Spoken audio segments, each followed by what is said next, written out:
Et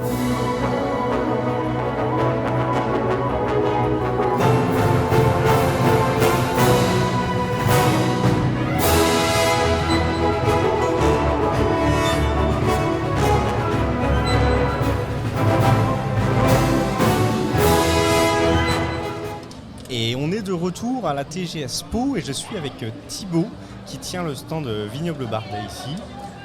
Merci Thibaut de donner un petit peu de ton temps. Avec plaisir. Alors est-ce que tu peux nous raconter un peu l'histoire de qu'est-ce qui vous a amené à faire des conventions et qu'est-ce que vous proposez? Parce que c'est pas simplement du vin.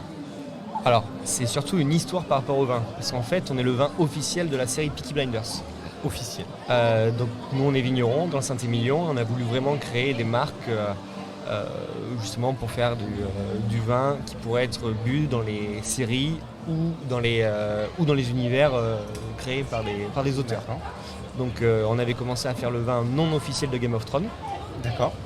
Et ça avait bien marché, donc on a continué. Là, par contre, on est le vin officiel de la série Peaky Blinders. D'accord. Et du coup, la réflexion, comment elle se mène pour être officielle, pour se rapprocher comme ça de l'esprit d'une série? Alors, ce qui s'est passé, en fait, c'est vraiment, moi, je me mets toujours en tête d'avoir une bouteille de vin qui puisse être bu par les acteurs. Ouais. Donc déjà, il y a l'époque.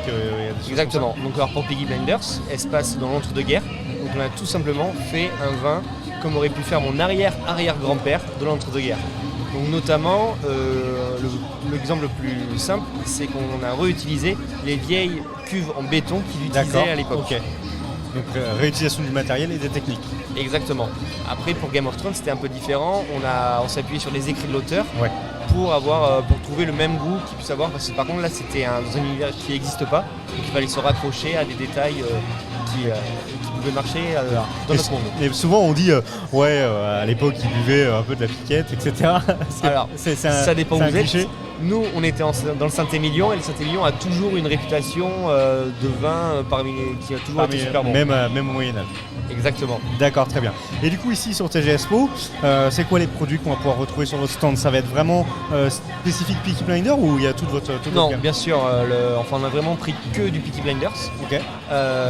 Donc, alors, on a deux produits. On a le Saint-Émilion et le Grand Cru. D'accord. Donc on a deux vins un peu différents. Donc le Saint-Émilion il va être plus accessible, plus facile à boire. Donc moi je conseille à le boire devant la série. D'accord, parfait. Et après le Grand Cru, c'est un peu plus élaboré, il y a plus de barriques dedans. Donc là il va très bien se marier avec le repas. D'accord, donc un vin de repas. Et si jamais je suis pas au TGS Po, je suis pas au TGS Toulouse et que j'ai quand même envie de commander vos vins, je peux vous retrouver sur notre site internet. Alors je sais pas si j'ai le droit de faire la pub. Bien sûr, on est là pour ça. Mais alors c'est vignoblebardais.com, vignoble avec un S. Je mettrai dans la description le lien. Et autrement après on est aussi sur d'autres festivals du geek. Oui. Donc on est à Lille. À Lille, au Geek Days du coup. Au Geek Days exactement. On est le Geek Fest sur le bassin d'Arcachon. D'accord, très bien. On est TGS aussi à Toulouse. À Toulouse.